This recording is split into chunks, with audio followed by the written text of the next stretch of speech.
Welcome to this course on Hibernate and JPA with Spring Boot. We are excited to help you learn JPA and Hibernate in depth. In this video, we introduce you to the different sections of the course, and by the end of this video, you should have a clear idea of how to make the best use of this course. We have organized this course into 7 different sections. We have designed these sections to be independent of each other. That means you have the flexibility of customizing this course based on your skills and your immediate needs. We start with a quick section on Introduction to JPA.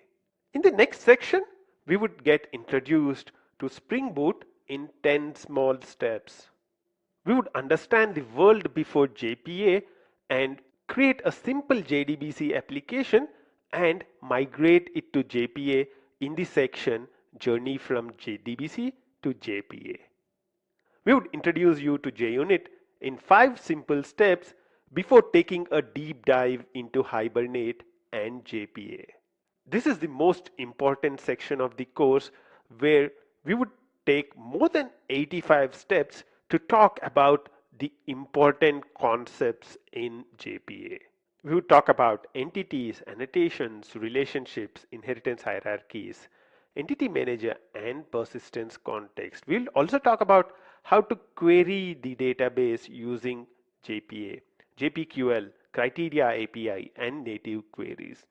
We'll also talk about transaction management and performance. We will implement caching using first and the second level caches as well. If you are new to Spring, then we would recommend you to do the section Spring Framework in 10 steps, which is present in the appendix at the end of the course. So if you are new to Spring, or if you want to quickly review the Spring concepts before getting into Spring Boot and JPA and Hibernate, this section might be really interesting for you. It's at the end of the course in the appendix, Spring Framework in 10 steps. So in summary, we start with a quick introduction on Spring Boot before moving into the world of Spring JDBC and migrating the application out to JPA. After that, we discuss JPA and Hibernate in depth in more than 85 steps. The appendix section on Spring Framework would help you if you are new to Spring. This is your course. Feel free to create your own path and tailor it to your needs. I'll see you in the next video where we'll introduce you to our GitHub repository.